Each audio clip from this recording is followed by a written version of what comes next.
Good morning, good evening, guys. Welcome to the seventh book discussion under our series Rendezvous with the Author. This journey started when we invited Mr. Sanjay Baru, a former media advisor and a journalist, for a discussion on his latest book. Today, again, we have a journalist as a guest, Mr. Rajdeep Sardesai. Rajdeep, welcome to Readers Cafe. Thank you very much. Thank you, Deepanshu, for having me. It's a great pleasure to be here. So today's discussion is about his two books on the last two general elections in India, the 2014 and 2019 prime ministerial elections. Having read both the books, I must say, the books are extremely well written. The writing style does justice to a topic as exciting and captivating as the national elections. The scale and nature of the Indian elections makes it the most unique political human exercise in the world. And to capture these Indian elections, into a work of 300 pages each is by no means an easy task. So let's begin the conversation on these two very interesting and important books. My first question to you, sir, would be, India, country with 1.3 billion plus people, 100 million plus voters in 2014. I think the same number for 2019 must have been 900 million plus people who were registered on the voting list. 29 states, huge amounts of diversity that also gets, reflected in voting choices. To narrate a methodical story, of general elections is a very daunting task, primarily because in choosing to mention something, you have to choose not to mention so many other things. So how did you manage this layoff and choose the episodes while writing these books, especially when you as a journalist for more than 3 decades, have had a ringside view of almost everything that's happening in Indian politics and capturing the elections of 2014 into a book, an election like no other? How did you do it? Deepanshu, I am an election junkie. And this goes back to, I think, the early 70s. My first memory, in a way, is actually of the 1976 US presidential election, Jimmy Carter versus Gerald Ford. And I was rooting for Jimmy Carter. Don't ask me why, probably because I like peanuts. So I thought, peanut farmer sound. And I remember spending the whole day and night at the USIS in Mumbai, just tracking that election, obsessing about, Democrats, Republicans. Then comes 77, the famous Indira Gandhi defeat election. And I remember again, completely being absorbed by, the goings on. And I was only 12 at the time. So I had this abiding passion always for elections. And when I became a journalist, that's the direction in which I went, tracking elections every time I'd go out in the field. But I think once I joined the profession from 88 to about 2014, I never had a break. I was just on the road, either in Times of India, then at NDTV, and then at CNN IBN. But in 2014, as it turned out, soon after the elections, I quit, or I sort of got into this situation where I had to leave a channel that I had founded, CNN IBN. And there was a publisher who had been after me saying, you must write on the elections. Why don't you write a book on Modi? So I said, look, I don't want to write a book on Modi, but if Mr. Modi wins, I will write a book on the elections.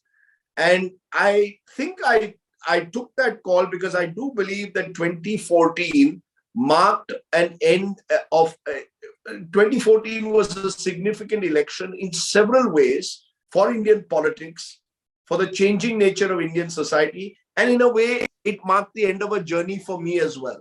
I had done 25 years in journalism. It was like a silver jubilee.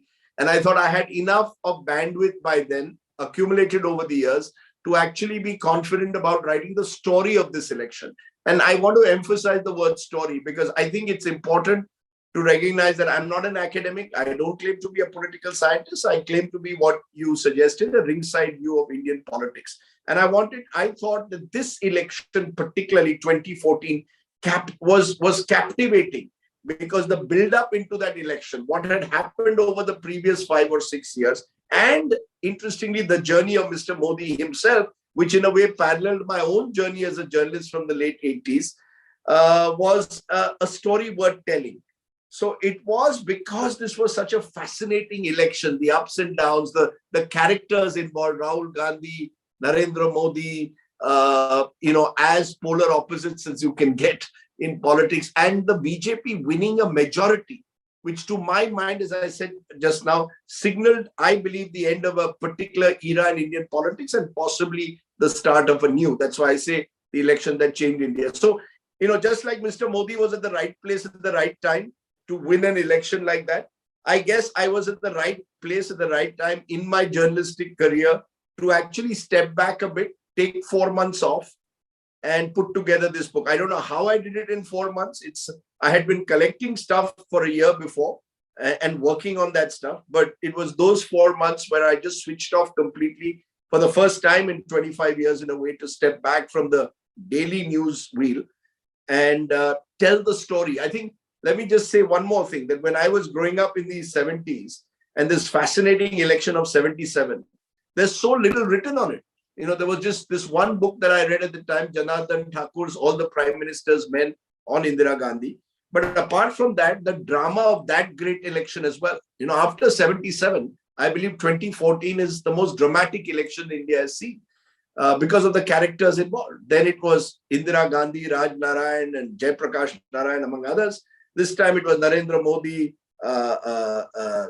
Rahul Gandhi, in a way, Manmohan Singh, Anna Hazare. So there was so much to tell. And that's why I decided to, tell the story, the backstory in a way, and bring to life these characters in a way. You're right, sir. Actually, I think the enormity of the 2014 elections verdict, it was not very obvious for, let's say, people like us who were 18, at that point of time. Like I was 18, I was born in 1996. So, probably the first general election in which I voted.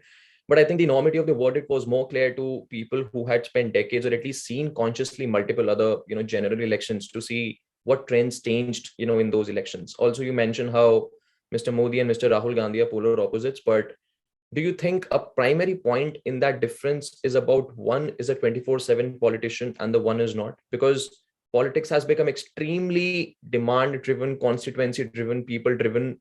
It demands a lot. At least that is one difference that we have been able to discern in the last 20, 30 years, that politics is 24/7 now. And the ones who are able to do it maybe are more successful in winning and then re-winning. You take Mr. Arvind Kejriwal, you have Mr. Modi's example.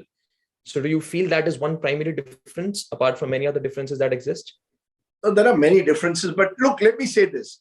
I would like to give the benefit of doubt to the politicians of a previous era by, let's not suggest that they were not 24/7 politicians. Let's also not suggest that politics was not, in a way, competitive in a previous era. It's like, today's cricketers, and I always use cricket analogies, we are told that they are fearless, that this generation of Indian cricketers is fearless. It's not as if the previous generation was not fearless. I think the nature of the game has changed, both in cricket. You have to be remarkably fit today to play for India. You can't have a protruding stomach and, run around the field and be a bad fielder. It won't work. Similarly, in politics, the nature of the game has changed. When you use the word competitive, more than 24/7, I think the nature of the competition in Indian politics has become much more visible than it was 20, 30 years ago. In the first 30, 40 years after Indian independence, the Congress was almost monopolistic. If you look at most elections, the Congress was well above 45, 50%, and the balance would be divided by much smaller parties. 77, that's why was a turning point, the first time that people saw that the mighty Congress could actually be defeated. But as we saw by 1980, it was back to business as usual. In 84, the Congress gets a huge majority once again, riding the sympathy wave of Mrs. Gandhi's assassination.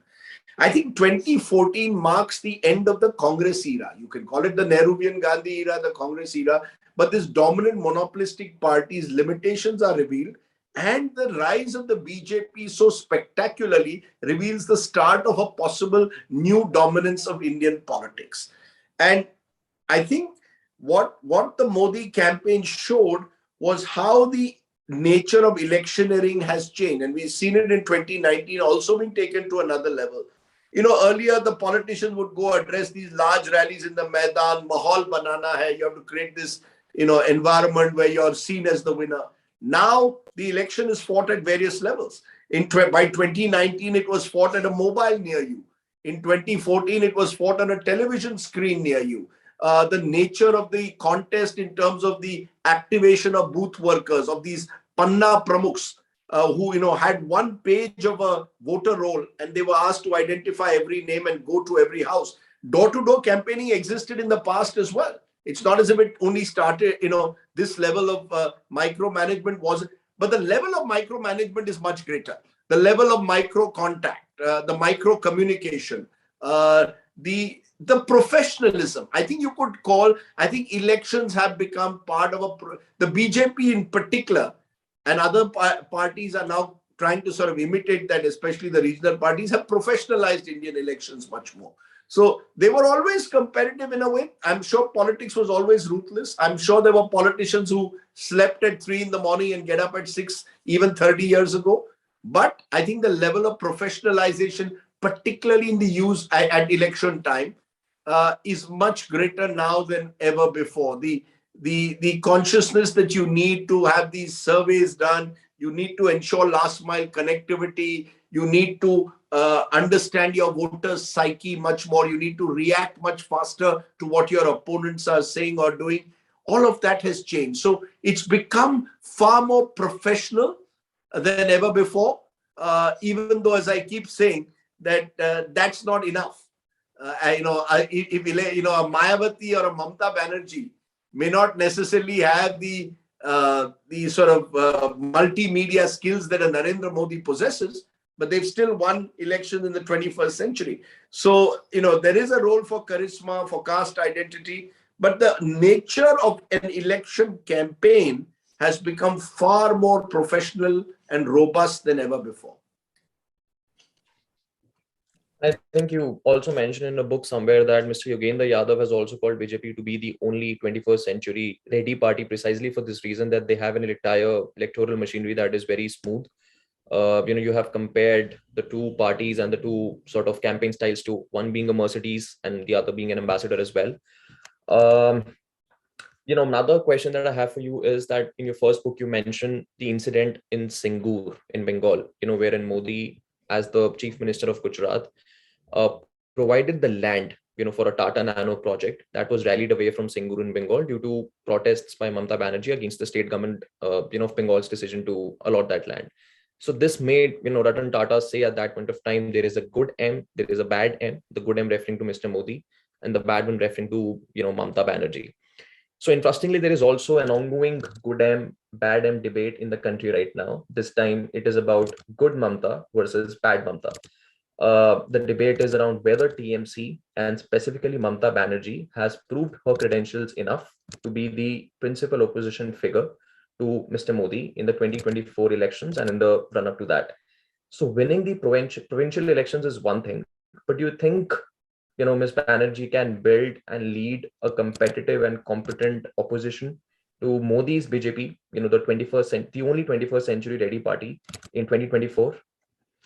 Look, one of the things about Indian politics that I've learned over the years is never write off anyone and never believe that one person or one party has the solution to every problem.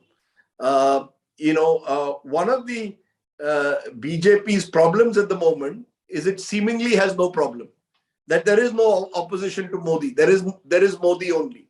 Now, nature abhors a vacuum. So in a strange way, and so does politics. So you will always find some figure, some individual emerging who will possibly be a challenger. You look back to 77, Jayaprakash Narayan had until then been a mothball, a disaster as an electoral politician, but in 77 comes up and challenges the mighty Indira Gandhi and wins. Mamata Banerjee is primarily a Bengal leader. She is a leader who is rooted in the soil, culture, local identities of Bengal. She's a 3-time chief minister, but she's importantly also been a 20-year opposition leader there in various forms, taking on the left, which was never easy. So she has that 35 years of experience in the soil of Bengal. Now, to scale that Bengal model nationally is very difficult because no two elections are the same. One size doesn't fit all. You may have a certain connect with your voter in Bengal, But that connect may not work in my state of Goa, a much smaller state where the Trinamool Congress wants 3 months before an election has suddenly said, we are coming to Bengal. You come to Goa now. There are posters all over Goa of Mamata Banerjee. But that's not enough. You see, you need to have a certain local connect. And that connect is not built overnight. You either need the local connect or you need the party machine fully behind you. You see, the BJP, as I said, not just 21st century, it's a machine. It's not just the BJP today. The BJP has outsourced several of its functions to quasi-managerial professional authorities. Mamta is trying that through Prashant Kishore's IPAC. But it doesn't happen overnight. And your strength as a regional leader becomes also weakness nationally.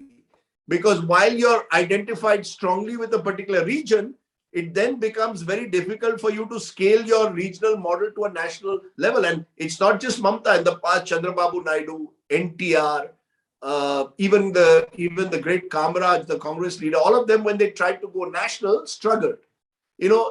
We have to recognize the diversity of India. And that diversity, to cut through that, to overcome that, to become a truly pan-national leader is not easy. As I said, Narendra Modi also was lucky that, remember, Narendra Modi had the full backing of the Sangh Parivar. Otherwise, he too could have been trapped as a only Gujarat chief minister. It just so happened that he was able to be at the right time, at the right place when the Congress was in decline. Manmohan Singh was seen as a weak leader. And along comes Modi with his Gujarat model and a certain muscularity and a muscular nationalism and fits into the vacuum that exists. At the moment, Mamata Banerjee will struggle to make that leap forward, in my view, from being a Bengal-centric leader to a national leader. But she's the only woman chief minister India has. India has a vote bank increasingly relevant, I believe, in this country, which is a woman vote bank, increasingly underestimated. But she will have to work remarkably hard to transpose her Bengal success into a national model. For example, the culture of Bengal in the last 40 years has been marked by violence. One side versus the other becomes vendetta politics. It's been marked by relatively, the economy of Bengal has been a step behind large parts of the country. Now, when your track record on governance, be it in your failure to contain political violence, to ensure faster economic growth, is then posed nationally, you will struggle. So I think what works as a populist Bengal leader may not necessarily work nationally. So I would hesitate and press the pause button on Mamata Banerjee's national ambitions. I think she has partly misread the verdict. Defeating the BJP in a state election is much easier than defeating them today in a national election. Right. A lot of important points out of that, Rajdeep, because you've mentioned how women voters are important. Bengal elections result show that. Also talking about the vacuum that existed in 2014, in the form of seemingly weak leadership of the PM at that point of time. Do you think partly, Mamata's national plans are a bit on the weaker side precisely because no similar vacuum exists right now? The kind of vacuum that existed, or the kind of anti-incumbency that existed in, against the UPA government in 2014, do you think partly that is the reason? There is no right time for her to mount a national response to Mr. Modi. Very good question. I think, look, there is never a right time or a wrong, some would say, argue a wrong time in politics. An instinctive politician will always seize the opportunities that present themselves. I keep saying Rahul Gandhi has never missed an opportunity to miss an opportunity in the book because, he is not an instinctive politician in that sense. Mamata is. What there is today is an opposition vacuum. 2019 in particular was, as I call it in the 2019 book, the TMO election. There is Modi only.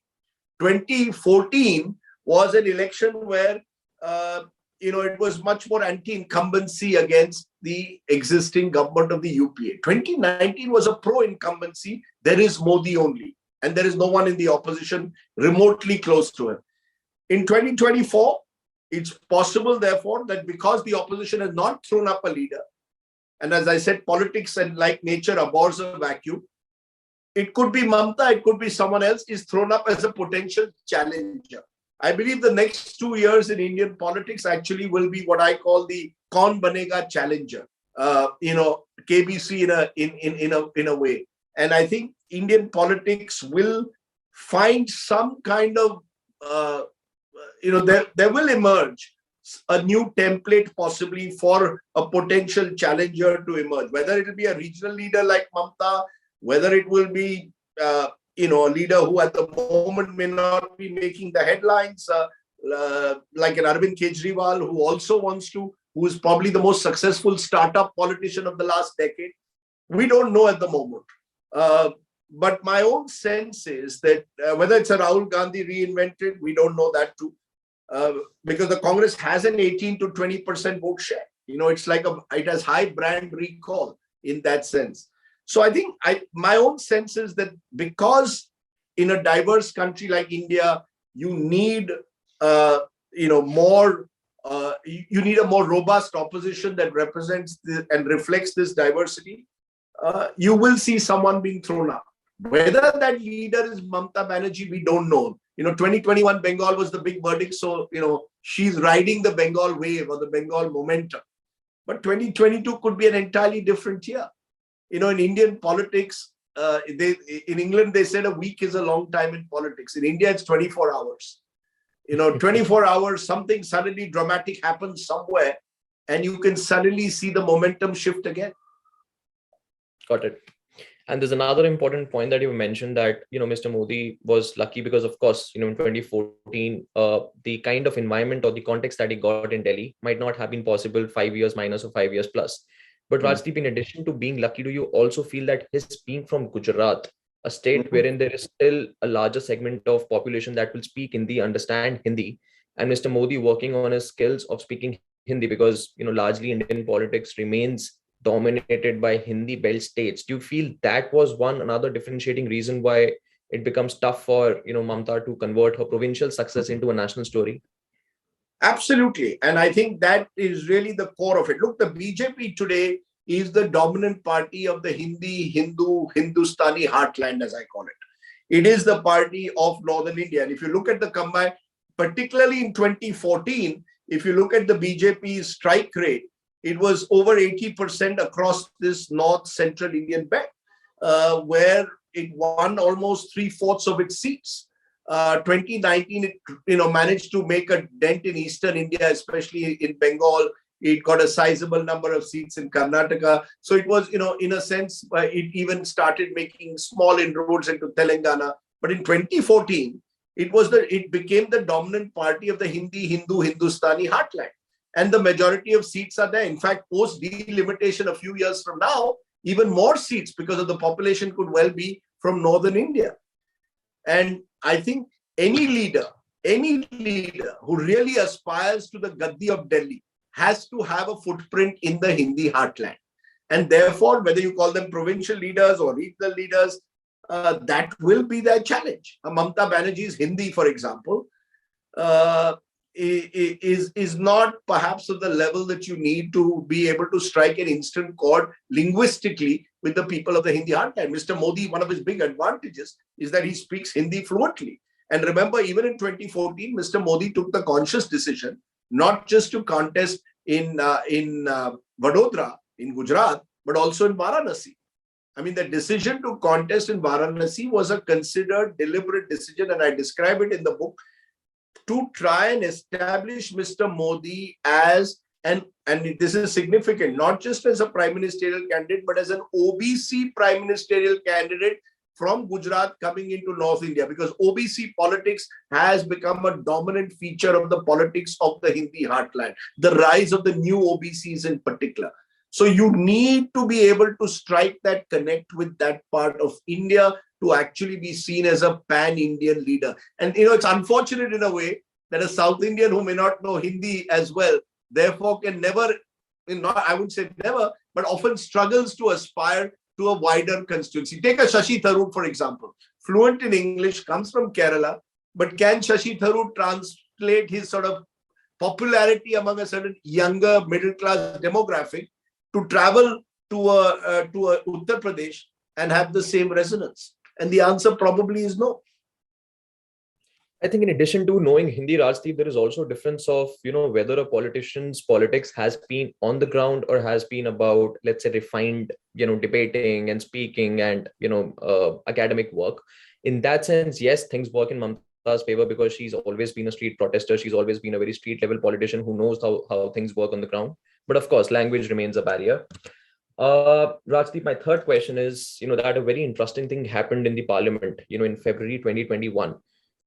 It's generally considered politically incorrect in India to acknowledge the role of private sector, or to acknowledge the role of the private sector in India's economic story. But for the first time, maybe in the history of the country, did a prime minister publicly acknowledge and advocate for the role of private sector in the country's political economy? When Mr. Modi gave a speech in the parliament. Also, intrinsic to his politics has been his focus on engineering welfareism through his public policies. And you mentioned that in your book, wherein there's a chapter titled How Modi Won India, 13 M's, 2 W's, and the GK of Success, wherein one W is welfareism. So, do you think an important reason behind Modi's success has been his ability to handle and then strongly project that these two elements, handling these two elements, private sector and provision of public welfare? So, it's a perfect middle way, it's a perfect balancing of different interests. Absolutely. And again, it reflects the change. In India, the more things change, the more they remains the same. I mean, there will be a lot of political observers who think that post 1991, the way to attract the sort of the way to attract a new Indian voter was to focus on sort of building this image as a liberalizer, that you were someone who was opening up the Indian economy to these new entrepreneurial energies, and that alone would deliver an election verdict. But as we saw with the Chandrababu Naidu in Andhra Pradesh, it's not easy to sell economic reform on its own in India. You need strong welfareism along with economic reform.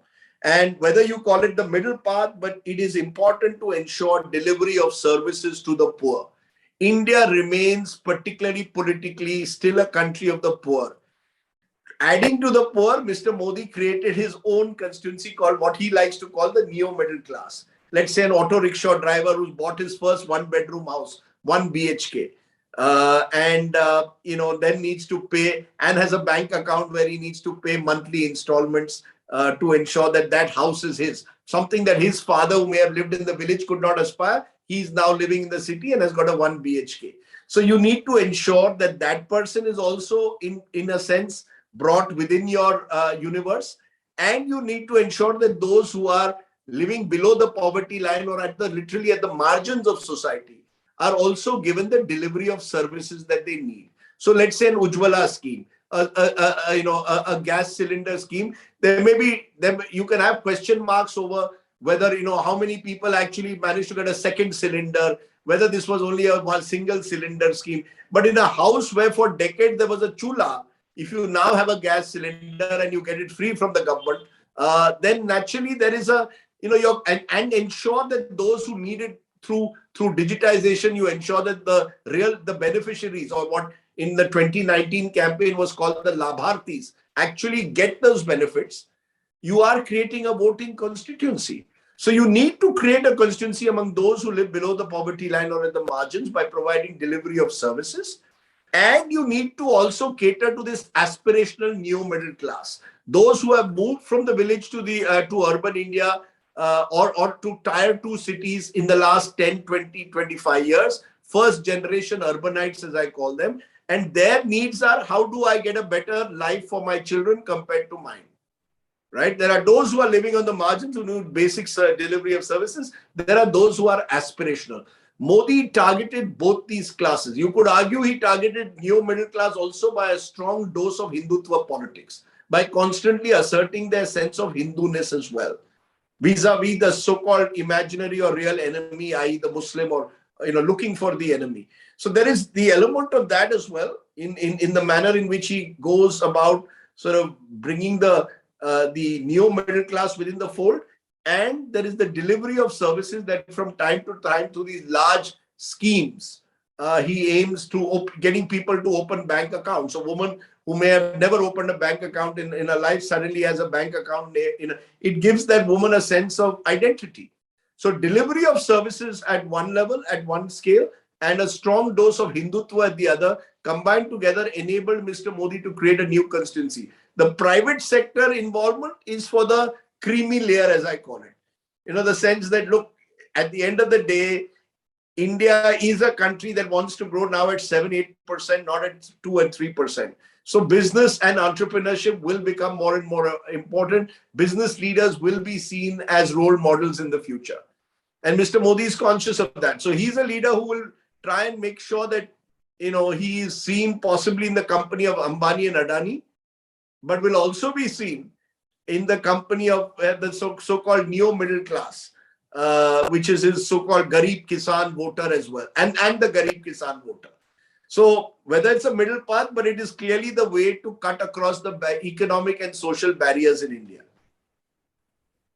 So do you feel that in addition to the reasons of elections, as well as what is also told by different people in the party and the government, that even national security as a topic was a calculation in rolling back the farm laws, do you also feel that the way the farm laws were brought and the entire discussion, the direction that it took, do you feel that direction disturbed this particular balance, and which is why even that was a factor in rolling back the farm laws? Absolutely. Look, Mr. Modi is a street smart politician. All politicians know which way the hawa or the wind is blowing. Some know it better than others. He knows which way the hawa is blowing. There is no way that he would have rolled back the farm laws if he hadn't got enough feedback from the ground which suggested that it wasn't working, that it was actually working against the interests of the party ahead of a major election season. Mr. Modi is an ideological politician, muscular nationalist, identified with the Hindutva brand, but he's a street smart politician and he's a survivor. A political survivor will always be willing to adapt and change track or course correct if and he may find different ways to do it.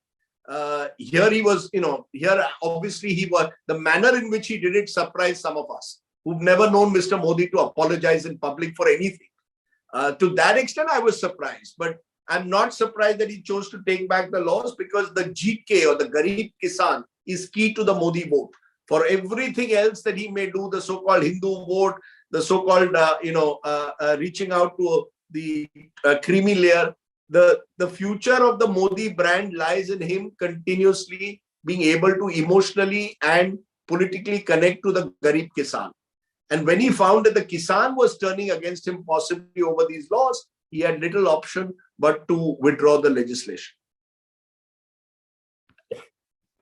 Rajdeep, another question. We study a class called Public Policy Design and Delivery over here, at the Kennedy School, which is about how incentives matter, how stakeholders matter, how different stakeholders have different interests. And a lot of times there have been different case studies in the classroom wherein we have been a bit surprised by learning that a person from the same camp or the same party or the same side of the line can have different incentives, and that becomes a lesson or a learning in public policy. And why I'm saying that is because a lot of people, we do take it for granted that PM Modi was a prime ministerial candidate because, of course, who else? But then this was, I guess, not the debate in 2012 and 2013. Of course, it had more nuance. There must have been internal challenges. It was not obvious that, right after 2009, when BJP lost elections under the leadership of Mr. Advani, and after 2012, when Modi won for the third time in Gujarat, I think it's less obvious that he would be the PM candidate than the political circumstances would suggest. So would you want to dwell on that?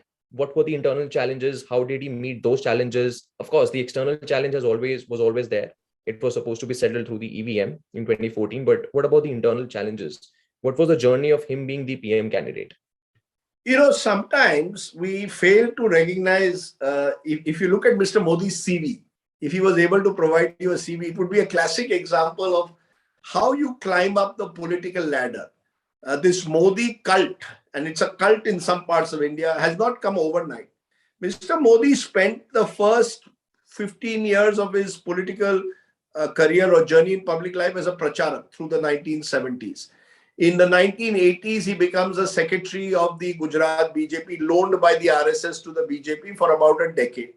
Then he becomes a general secretary at the national level for another decade in the 1990s, where he's in charge of several states like Punjab, Haryana, Himachal, Jammu and Kashmir, North Indian states significantly, and then becomes the chief minister of Gujarat for 12 years, right? So you're looking at 12 years as chief minister, uh, 10 years as an organizer at the national level, 10 years as an organizer at the state level, and about 10 years as a pracharak.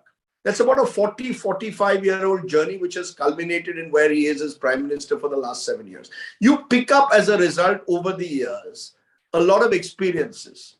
And I think those experiences are what makes him such a clever politician. He is a dyed-in-the-wool politician. So in 2012, when in a way the BJP was going through a churning, looking for after the Vajpayee Advani era, right? Who will be the next who will be their next mascot? And it just so happened in that period, Pramod Mahajan had passed away, tragically shot dead by his own brother. Sushma Swaraj's health was not in great condition. And there was a vacuum within the BJP. Mr. Advani was not getting any younger, even though he was trying to still establish his credentials. Mr. Modi markets and packages what is called the Gujarat model very successfully, claiming much more than actually has been delivered. So there wasn't enough of an examination of the Gujarat model, but he was extremely successful in marketing it as a model state where there was high economic growth and a strong dose of urbanization, and of course a strong dose of Hindutva politics.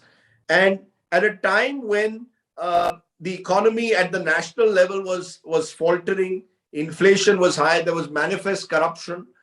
Mr. Modi's strengths vis-a-vis this untested Gujarat model that he had successfully marketed certainly were even more accentuated. They got highlighted. That, here in Delhi, you've got a government of Manmohan Singh, which is seen as a weak coalition government. And there you've got Mr. Modi providing muscular governance, good governance in Gujarat. And by 2012, the contrast had been shaped so clearly that Mr. Modi, as I said, was there at the right place at the right time. It's very interesting. Prashant Kishore told me this, that he was managing Mr. Modi's 2012 Gujarat campaign. Gujarat had gone through 3 years of drought before that. There was a strong anger against the local MLAs. It was an election where Mr. Modi could have lost. And had he lost 2012, he would have never been pitched as the Prime Minister for 2014. But the Congress never had the organizational capacity in Gujarat to take on Mr. Modi at that time. But I think a lot of Mr. Modi's popularity is mythical in terms of his myth-making factory. He's a very astute marketer, event marketer. And some of it is based on, let's be fair to him, 45 years of a journey where he has understood politics at different levels.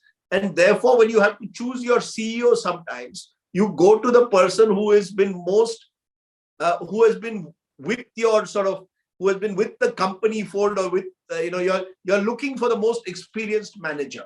So by then, Mr. Modi combined an experience, and was both seen as an experienced political manager and through astute marketing as a charismatic leader who offered a Gujarat model in contrast, a robust Gujarat model in contrast to a weakening central model. And that's how he was able to scale up almost overnight from chief minister to prime minister, which is not easy in Indian politics. Mr. Modi told me that he had never entered parliament till he became prime minister, never gone into parliament. He was always, a backroom organizer in Delhi. So it's very interesting that he claims,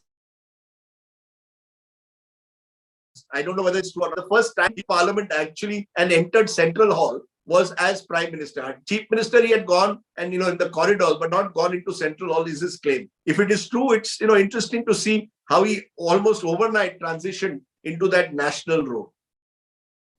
But Rajdeep, don't you think, these are the advantages that, are now looking up, now coming across as advantages precisely because it's been 7 years, we have the, benefit of looking at it in hindsight, I remember when certain debates were happening in 2012, 2013, precisely these very factors were given as reasons why he won't be able to successfully mount a national challenge. Him being a provincial politician, never done enough in Delhi, him being someone who has had multiple episodes, like, let's say 2002, some other episodes, Gujarat model not being that great. It is only fancy in newspapers, in summits, but not on the ground. The model being untested, the model not being out, convincing everyone that there's a lot of development that's happened. So don't you think that these, reasons that now look obvious weren't really obvious back in 2012 and 2013? There were a lot of concerns electorally about his ability to win elections, at least at the national level, not otherwise. Oh, absolutely. I did an interview with Mr. Modi in 2012. He made me sit at the bottom of a bus. And I remember asking him this question, whether do you really believe that because of Gujarat 2002, will you ever be accepted nationally? And he never really answered the question. He was very dismissive about it. But yes, many of us had our doubts whether Mr. Modi could so effortlessly transition from being seen as a regional boss, a chief minister, to prime minister. I always believed that he had the ambition, and ambition is an important element of anyone. He had this driving energy that always stands out about Mr. Modi. If you look at his political career, and I'll give you an example. I remember in 1999, I was doing a big fight show on NDTV, and I dropped Mr. Modi at the last minute from the panel I had. And Mr. Modi rang me up and said, "I know why you have dropped me." I said, "No, sir, I'm so sorry." And he said, "Don't say sorry. You have dropped me because my English is not as good as Pramod Mahajan. Pramod Mahajan appeared in that program. I dropped Mr. Modi at the last moment." And Mr. Modi said, "I know why you have dropped me, that Pramod's English is better. You want a better English speaker. But let me tell you, one day I will also make very good speeches in English." And I remember that when he came to the United States and spoke in English at the Congress, I remember sending a message to one of Mr. Modi's friends saying, "Please tell Narendra Bhai, he's right. He's sort of, obviously it was he was doing it with an auto cue in front of him. But, this drive to constantly go, to push ahead is an important feature of Mr. Modi. He's never remained static. There's this urge to, can I learn a little, can I talk convincingly about climate change today? So you give him 5 pointers, he'll take them together, put out a speech. Now we could argue that, does he have in-depth knowledge? Maybe not. But he is a willing listener. Very few people know this. You see, the general impression of Mr. Modi is that he's a very good listener. Ask anyone who's worked with Mr. Modi, whether critic or friend, he will listen. He consumes your information and then is able to distill it and put out what will suit him. That's a great skill to have as a politician. Now, maybe we didn't recognize that enough in 2012, 2014, and therefore perhaps didn't recognize that he could be so effective nationally. It's a very interesting way to see the evolution of someone who's able to distill information, listen. He has all these professional bureaucrats. He relies heavily on bureaucrats for policy making, because I think he trusts bureaucrats more than politicians. He sees politicians as ambitious and potential rivals. Bureaucrats take orders. Mr. Modi likes to give orders, but he also takes information out of them and then uses that information for his political ends. So that's an interesting aspect of his sort of persona that many people don't recognize. That he may be this orator, demagogue, all of that, but he's also someone who listens, distills the information, and then moves ahead. I think I would agree. I mean, he's a great listener as well as he's very observant, because there's one anecdote that a peer of mine at the Kennedy School told me. He's worked in Niti Aayog for a long, long time, and there was a particular presentation that he was working on. That presentation was to be then looked upon by the Prime Minister in a meeting. That presentation actually went through multiple ministries. It went through the entire bureaucracy of Niti Aayog. It went to the PMO multiple times, and it came back as being perfect. And when the meeting started, the PM was part of that meeting. The PM actually was able to find out 2 mistakes in that PPT that multiple ministries, multiple bureaucrats, the entire chain of Niti Aayog was not able to find. So I think, yes, he is able to distill and consume, the information in a much, much better way. My last question, Rajdeep, before we open the floor to the audience to ask questions, you mentioned in your second book, and this question, let me tell you, is about the cancel culture, which is at the center of one debate that takes place in the country right now. And to be honest, this entire cancel culture, in my personal experience, has been all the more sharp in the US compared to, let's say, India. In this context, you mentioned in your second book how Modi, as the PM candidate in 2013, was invited to address the Wharton, Business School's India conference, only to have the invitation withdrawn, last minute, after a group of professors were there protested. I come from Sriram College of Commerce in 2013. When he was invited to address our annual business conclave, there was a threat, issued by some professors from the differing or opposite ideological camp against inviting him. Do you think that the problem with cancel culture is not what person is getting cancelled, but the very fact that someone is getting cancelled? The cancel culture, in that sense, do you feel it's become a major problem today also because it has a particular history? Look, Deepanshu, the cancel culture has always existed. You know, intolerance has always existed. There was, for the longest time in academia, a sort of left, I don't want to use the word mafia, but there was a left dominance that existed, wherein, if you were a historian who sort of tried to approach history from a more right-wing perspective, you were rejected almost instantly. And, the left had a monopoly over academic thought over the longest period.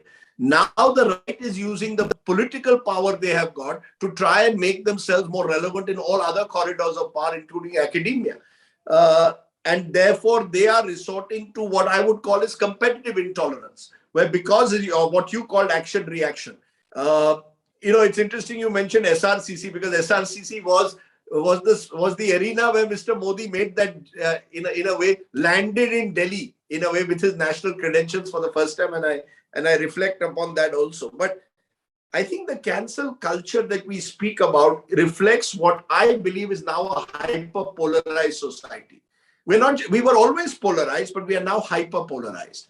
And the name calling, the constant targeting of anyone who doesn't follow our worldview has now reached the level where it, I think, ruptures society. As I said, there was always this monopoly of a particular viewpoint earlier, but I don't think it ruptured society in the way it has then. It was, I'm not saying it was benign then, but it was less, this less stridency. There's a stridency to the cancel culture in India at the moment, where, you're dubbed anti-national for having an alternate thought. Now, if you're going to make people seem that they are against national interests, and, it can lead to violence. And it has at times led to violent actions against, where you end up sort of physically targeting someone who possibly belongs to a different grouping, social grouping to yours. If you might recall Prashant Bhushan, the lawyer, being, was attacked in his own office. And, and the person who attacked him later on became a BJP Delhi spokesperson, Tajinder Banka, who for a while I think was even followed, or may still be followed, by the Prime Minister on his Twitter handle. So, you're almost legitimizing even the use of violence in the name of in the name of this hyper-polarized society. So it's gone well beyond just cancel culture. As I said, intolerance always existed, but it's reached a level where I think it is getting dangerously out of control. Rajdeep, I mean, I fully agree, that there's always been some amount of polarization, some amount of division. One quick follow-up on that would be, don't you think that there are different examples, but which example will come up, let's say, from provinces to Delhi or outer Delhi to main Delhi, let's say to either Latvians or to Noida, wherein our Delhi-based media, TV media is based. Do you feel that there is also a certain amount of privilege in what examples get picked and what not? Because, of course, I mean, India is such a large country, there's always a complaint. At least, I listened to your recent debate with Mr. Vikram Sampath and Shashi Tharoor, and they both agreed that India's story has never been provincial, though it demands more episodes from, to be picked from that area. So do you think what examples get picked up, it reflects a certain kind of bias in general in academia that's always been there? It's there. It's always been there in newsrooms as well. I mean, look, for the longest time, newsrooms were also dominated by left-leaning, left liberal voices. It's not as if when I joined journalism in 88, let me be honest, in 88, when I joined the Times of India, Swapan Dasgupta was seen as an oddity. Today he's mainstreamed. But he was on the same edit page that I was, but because he was expressing a right-wing viewpoint, he was in a sense seen as a, the one sort of saffron brand in a newsroom, otherwise which was broadly left liberal, right? So these are power shifts that are taking place. But again, I didn't see the same hostility in the newsroom as I see today. You see, at the end of the day, he may have had a different viewpoint, but there was a more accommodative culture by and large. You may have disagreed with him. You had strong debate, but nobody called Swapan Dasgupta anti-national for his views. He may have been called communal at times because he was seen to be almost legitimizing Hindutva politics, because left liberals saw Hindutva as communal. But today it has become, it is like, enemy camps. It's no longer even them versus us. It's now who is my enemy? And I think that is the dangerous aspect of this hyper-polarized world that we are seeing. That people are becoming, I see it on WhatsApp groups, people leaving WhatsApp groups because they disagree with someone else's view. WhatsApp groups are becoming echo chambers because you have a comfort in echo chambers. There's no dialogue. One of the great words in Banaras that they keep saying is that, Purane zamane se India mein samvad hota hai. There's dialogue. That someone is missing. There is no serious attempt being made at creating a genuinely mature dialogue between different groupings. And do you feel that in that process, unlike the US, we have not provided enough space, or India in general has not had the benefit of hearing out more to political conservatives as a thought? Yes, it's just that we just have lost the capacity, which is, as I said, has been one of India's great traditions of accommodating different viewpoints, or not ostracize. Ostracism is not part. I would like to believe that ostracism was built into our caste system tragically. So at the level of caste, there was ostracism. At the level of ideas, I would have thought that India was more accommodative, but maybe I was wrong. Maybe I was delusional. I certainly don't see that spirit of accommodation there anymore. And that troubles me. I would love to, encourage a Vikram Sampath and a Shashi Tharoor, and maybe have Shashi may not be a panoply of historians from different viewpoints. Let them discuss Bhagat Singh from different viewpoints. But let's do it in a spirit without name calling. It's the name calling that troubles. There should be a certain chaos that should be allowed to be played over there without name calling. Agreed. With this, Rajdeep, at least my questions end. Let's move to the questions from the audience. Rajdeep, thank you for the conversation. We talked a lot about, and Deepanshu covered most of the themes up until 2019, and going forward to 2024 and perhaps a step ahead. You have talked a couple of times about this in various election shows. I most religiously listened to you. But people say that against Modi who? I want to pose after Modi who. So what are the potential, how do I say, candidates who can succeed? What is the succession plan in BJP look like, and what are your broad views considering the current status quo? Very interesting question, Chirayu. I mean, this was a question asked in the late 50s, 60s after Nehru who, and I'm sure it was asked during the Indira era as well. Let's look at data. Very interestingly, the CSDS survey, and I mentioned it in the book, in 2019 book, 1 in every 3 people who voted for the BJP claimed that they voted for the BJP only because Mr. Modi was the prime ministerial candidate. And in the elections post 2019, that's Maharashtra, Jharkhand, Bihar, Bengal, all these in Haryana, all these state elections in 2019, the BJP's support has fallen down on an average by about 12 to 13%, a double-digit fall. What does it show? That when Mr. Modi is not on the ticket, the BJP becomes vulnerable. And therefore, when you ask the question after Mr. Modi who, I ask the question, is there, flip side is there are those who say this is India's Hindu moment.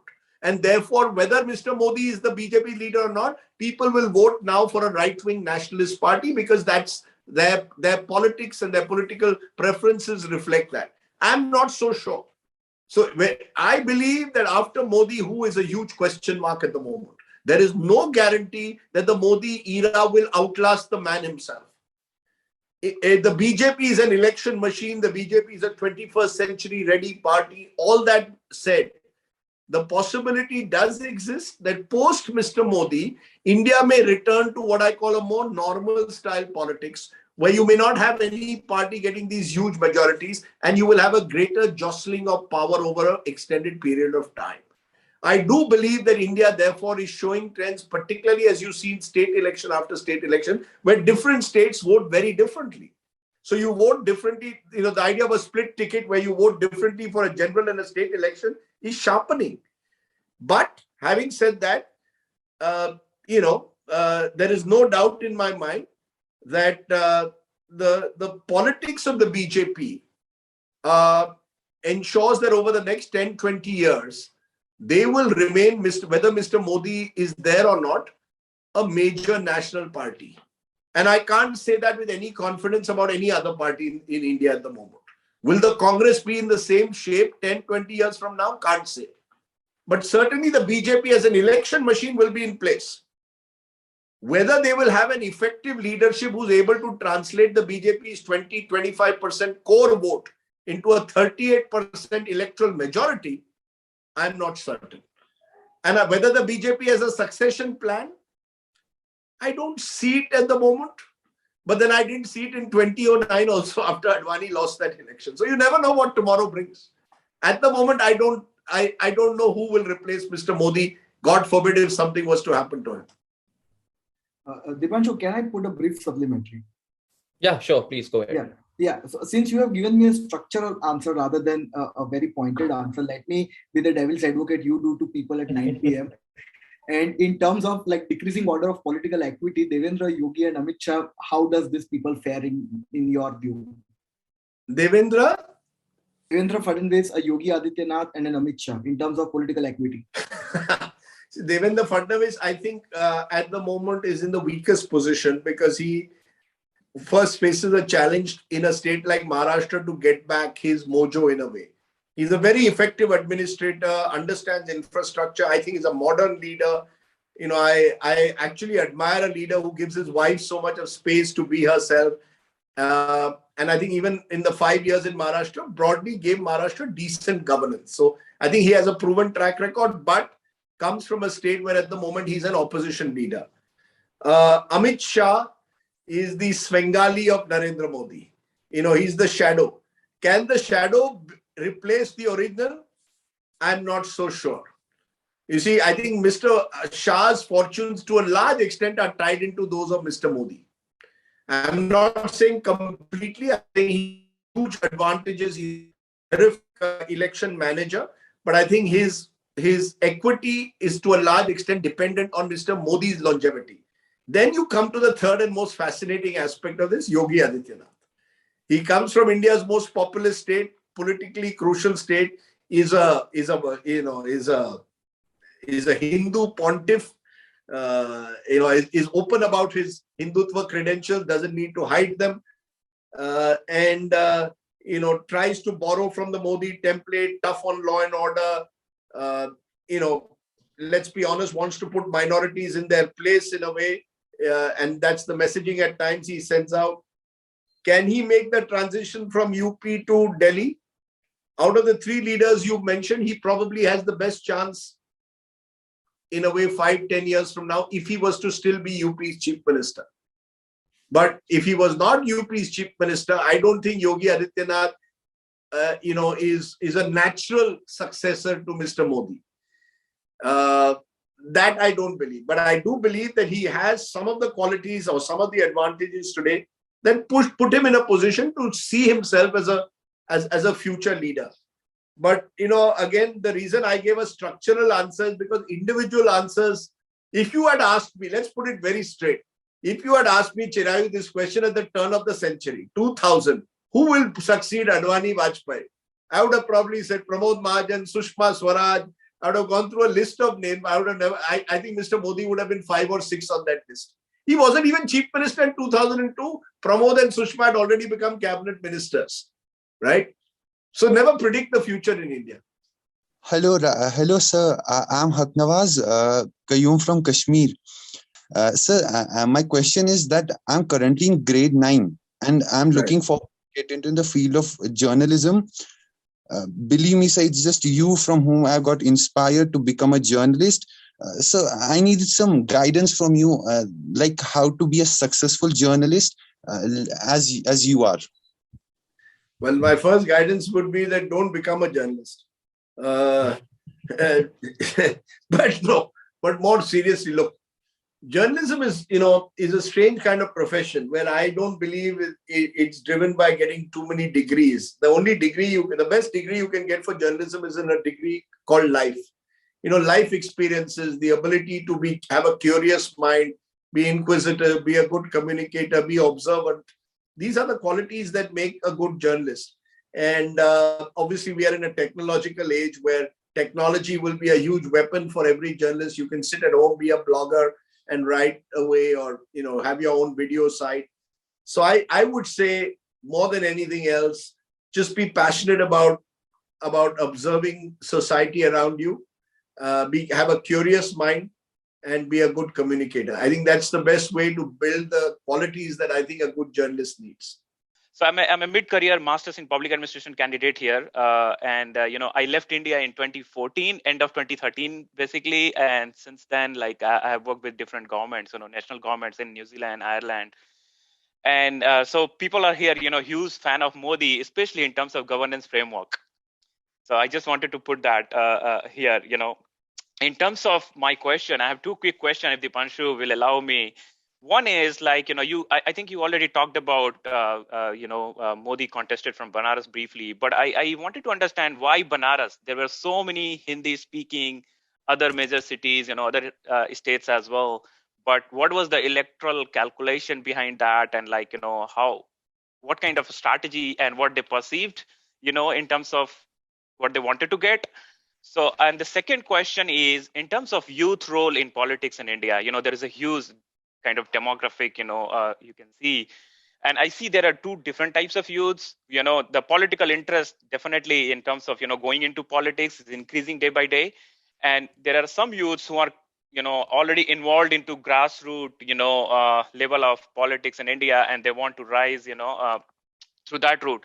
And there is another level of youths who has kind of, gone to Oxford and Harvard and Cambridge and have developed their kind of intellectual ability in terms of politics. And they also want to go into politics, So where do you see like, how to kind of what kind of strategy these two youths need to take, or like, in terms of the influence which they can make into Indian politics? So these are two quick questions. And thank you again.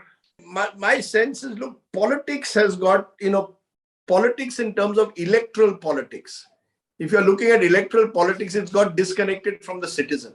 The politics has become the nature of compromises that you make, the sort of obscene use of money power, the need of unlimited resources have, to my mind, made politics disconnect. And that's a big difference, I believe, at one level with the United States.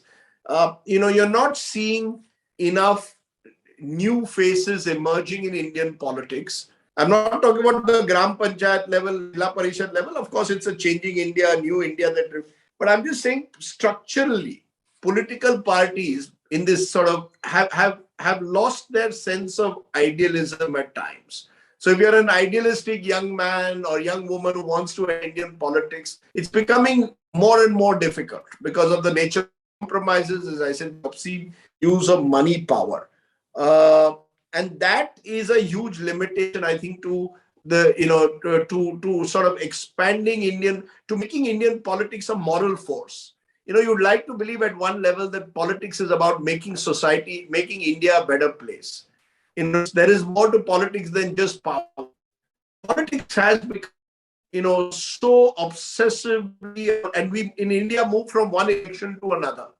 if there isn't a general election, there's a Vidhan Sabha, there's a Panchayat, there's a corporation, there's some so you're constantly, even your policy making is entirely driven by, what benefit will I get the next, we could argue about the farm laws in a debate forum like this, and maybe many of them are much needed. You need agriculture reform. But when it's put into this electoral, into the heat and dust of constant elections, then politicians are unable to make policy choices also rationally. So I think that is a huge limitation on the kind of, as a result, public life in India is losing out. You don't have quality people entering public life, and decision making in public life is taken not on the basis of the content of your policy making, but on whether it will help you win the next election. And that is hugely troubling to someone like me. That, you're an observer of politics, and I'm just seeing the quality of, some of the quality of debates in parliament were much better 25 years ago than they are today. You don't have, there isn't, the standing committee system by which important legislation was referred to the standing committee has gone down from 65 or 70% 10 years ago to just 10% of the bills being referred to standing committees. The point I'm trying to make is that politics has not been able to sort of match the needs and the demands of a new India. There are lots of nice slogans, but it hasn't evolved to the point where the huge talents of this country can contribute more meaningfully to public life in India. That's my big regret at the moment. So Rajdeep, in that answer, did we see support for one nation, one election? Well, no, you look, one nation, one election, maybe have a cycle of state and general election like in the United States. I don't think you can do it at the Zilla Parishad and the Gram Panchayat levels. That will be impossible. We are a subcontinental sized country. But maybe, yes, state elections at a particular cycle and general elections in a particular cycle is an idea which should be debated. But again, you see, because we are in such a hyper-polarized and you can't have a bipartisan debate on these issues anymore. If today I was to support the idea, people say, oh, you're supporting Mr. Modi. It's almost become unfortunate that we don't have dispassionate debates on national security. We don't have dispassionate debates on the kind of legislative constitutional reform India needs. And I think it's affecting the quality of public life in India. No, I think you're right, because me and Piyush, I think we both would agree as public policy students on how certain policies sometimes have to be delinked, from politics. If, they Absolutely. were to be across these reforms. We did a case study in, Harvard about Ash Carter, the former defense minister of US, how he touted for women to enter combative roles in the military. And the very mode that he chose to do a press conference was to actually de-link it from the hyperbole of announcing big reforms. He actually presented it as a very, very small reform just to avoid any kind of reaction, any kind of political reaction against it. And they were able to actually sell reforms without appearing as if, they're selling it. But thank you so much. Thank you so much, Rajdeep, for taking out the time to talk to us. It's been a total pleasure, having this conversation. I really wanted to have this conversation since long, because I loved your two books as much as they remain a very authoritative account of how 2014 happened, how 2019 happened. And we wish you the best of health. Hope to see you again. Maybe a conversation on your book on 2024 elections. We'll meet again, and I'll also reach out to Sagarika ji for her book on Vajpayee ji that will come out, and we'll again have a conversation. Thank you so much. Thanks. And namaste. Thank you. Thanks. Stay well. God bless.